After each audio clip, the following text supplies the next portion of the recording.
Reçu à l'hôtel de ville de Sarajevo, l'archiduc François Ferdinand vient d'échapper à un attentat à la grenade. Quelques dizaines de minutes plus tard, 2 balles et l'Europe bascule dans la guerre mondiale. Le 28 juin 1914, Gavrilo Princip, étudiant nationaliste serbe de 19 ans, vient d'assassiner l'héritier de l'Empire austro-hongrois. Dans les journaux viennois et allemands, c'est le gouvernement serbe qui a fourni l'arme. L'Autriche, grande puissance, ne peut laisser cet acte impuni. 1 mois plus tard, elle déclare la guerre à la Serbie, petite nation insoumise, protégée par la Russie. S'enclenche alors l'engrenage infernal des alliances. D'un côté, Autriche, Allemagne et Italie. De l'autre, Russie, France et Royaume-Uni. Prise en étau, l'Allemagne, alliée de l'Autriche, décide la mobilisation générale de son armée. Le 1er août 1914, elle déclare la guerre à la Russie. Puis à la France, 2 jours plus tard. Par la mécanique des alliances, des empires et des colonies, la guerre devient automatiquement mondiale. Par bateau, à cheval, en vélo, à pied. Des 5 continents, des millions d'hommes accourent. Ils partent joyeux. Pour tous, la guerre est légitime et elle sera courte. Mais dès le 3 août 1914, l'Allemagne envahit le Luxembourg et la Belgique. Son plan, contourner la défense française et l'écraser rapidement pour se concentrer sur la Russie. Mais les Belges résistent 15 jours. Le 20 août, le petit pays tombe aux mains des Allemands. Ils foncent vers Paris, une progression fulgurante et extrêmement meurtrière. Le 22 août 1914, ils abattent 27 000 soldats français. Ce fut et reste le jour le plus sanglant de l'histoire de France. Le 2 septembre, les forces allemandes ne sont plus qu'à 45 km de la capitale. Si les Français reculent davantage, Paris sera perdu. Le 7 septembre 1914, 6 000 soldats, toujours en pantalon rouge et sans casque, sont déposés au front dans ces taxis réquisitionnés. La contre-offensive est lancée. Les aviateurs français ont repéré un retrait des troupes du front allemand. Enivrée par son succès, l'Allemagne a démobilisé 2 de ses armées pour les envoyer sur le front oriental.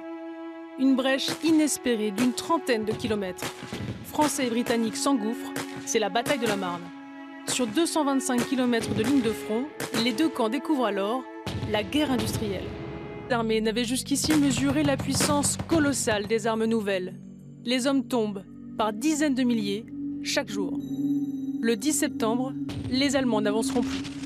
L'artillerie des Alliés n'est pas assez puissante pour faire reculer l'ennemi jusqu'à la frontière.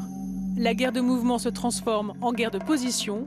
Pour survivre, les armées s'enterrent fiévreusement. Und das war eine ganz normale Selbstschutzreaktion der Soldaten, die sich in Granattrichtern, Deckung suchten, die sich versteckten. Und aus diesem Selbstschutz kam dann im Grunde genommen dieses Verteidigungssystem mit Verbindungsgräben, mit Quergräben, ein tief gestaffeltes Grabensystem. Und diese Gräben, das sind nicht nur einfach Schützengräben gewesen, sondern das ist eine Unterkunft gewesen für die Soldaten. Après la bataille de la Marne, les armées s'immobilisent. Reste le nord, espace libre à conquérir. S'engage alors une course à la mer. À chaque fois, le même choc frontal de millions d'hommes et de métal. La ligne des tranchées s'allonge en continu. Elle se fixe le 11 novembre 1914, de la Suisse à la mer du Nord, sur 800 km. 5 mois après le début de la Grande Guerre, guerre qui devait être éclair et qui s'éternise, les soldats ont perdu tout espoir de rentrer pour les fêtes. Mais à certains endroits du front, l'incroyable se produit. Le soir de Noël, dans les tranchées allemandes, ce ne sont plus les canons qui retentissent, mais le chant des soldats. Spontanément, Allemands et Alliés fraternisent. Les ennemis s'échangent cigarettes, friandises, alcool. Ils jouent au ballon. Acte héroïque pour les uns, traîtrise pour les autres. Quelques heures plus tard, le déluge de feu reprend. Depuis l'hiver 1914, Français et Allemands maintiennent leur position. En sous-main, les états-majors élaborent la manière de porter le coup décisif. L'armée allemande attaque la première. Elle opte pour Verdun en février 1916. Le site est sur la route de Paris. Il est mal défendu. À la veille de l'attaque, les Allemands massent 150 000 hommes et 1200 pièces d'artillerie. Face à eux, 30 000 Français et 250 canons. Pendant 300 jours et 300 nuits, 26 millions d'obus s'abattent sur Verdun et les alentours. Les hommes sont tués debout, presque immobiles dans leurs tranchées pleines de boue et de sang. Une boucherie pour un résultat militaire nul. Les Français ont résisté pied à pied. Les troupes allemandes sont refoulées sur leur position de départ. 300 000 hommes ne se relèveront plus. L'engagement des armées est alors total. Le nombre de pays belligérants s'accroît. Les théâtres de conflit se multiplient, dans les airs, sur la mer. Mais c'est sur terre que le destin de la guerre se joue. La France, prise dans la tourmente de Verdun, a dû confier le commandement aux Britanniques pour la gigantesque offensive sur la Somme, qui devait être pour la première fois commune. 6 jours plus tôt, du 24 au 30 juin 1916, des orages d'acier britanniques pilonnent en continu les positions allemandes. Le plus long bombardement jamais réalisé. On a tellement bombardé depuis quelques jours le front de la Somme qu'on est persuadé qu'il n'y a plus personne de vivant en face. C'est pour ça que l'on monte à l'assaut le fusil à la bretelle, on tape dans des ballons, on imagine qu'il n'y a plus personne en face. Sauf que les Allemands, ils ont creusé des abris souterrains bétonnés parfois à 10 mètres de profondeur, ce qui fait qu'ils n'ont pas eu tant de pertes que cela. Et quand cela ne bombarde plus, eh bien, ils remontent et ils installent leurs mitrailleuses. Et là, c'est le grand massacre. Une véritable catastrophe nationale pour les Britanniques. Les Allemands, eux, n'ont perdu que 6 000 hommes. En septembre 1916, cette fois, les chars sont de la partie. Mis au point par les Britanniques, ils sont utilisés pour la première fois au monde. Ces tout premiers prototypes de 28 tonnes n'ont cependant pas l'effet escompté. La bataille de la Somme prendra fin le 18 novembre 1916. Sans vainqueur, ni vaincu. Le bilan militaire est à nouveau quasi nul. Seuls quelques kilomètres grappillés vers l'est. Mais les pertes humaines sont considérables.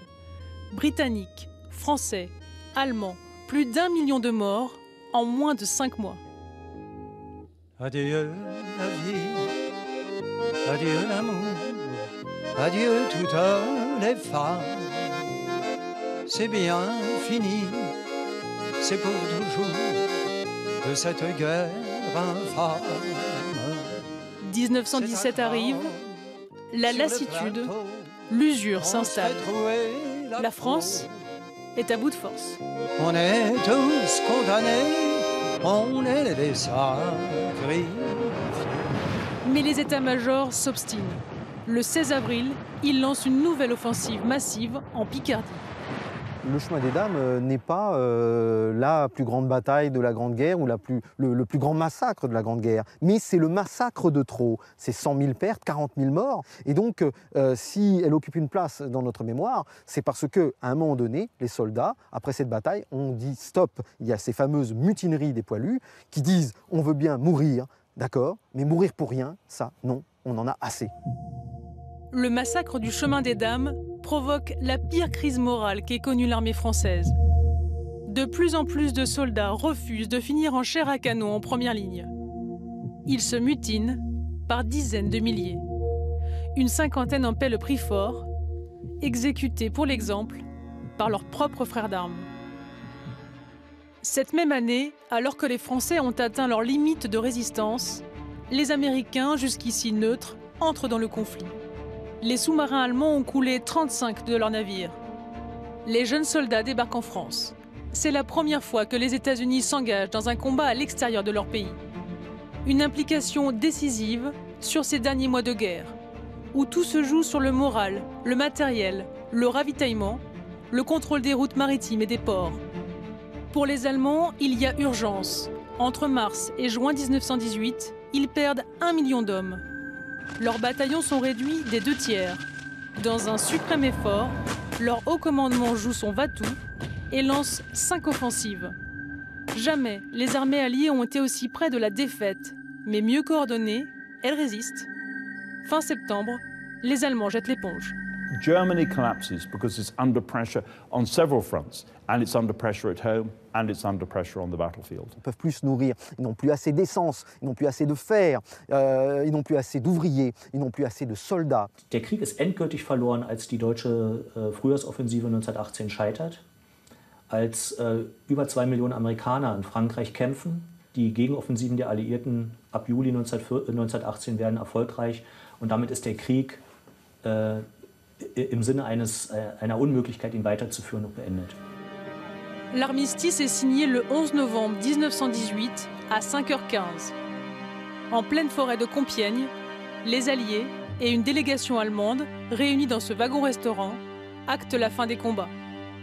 Une défaite sans capitulation de l'Allemagne. 10 millions de morts, mais pour tous, cette guerre devait être la der des der.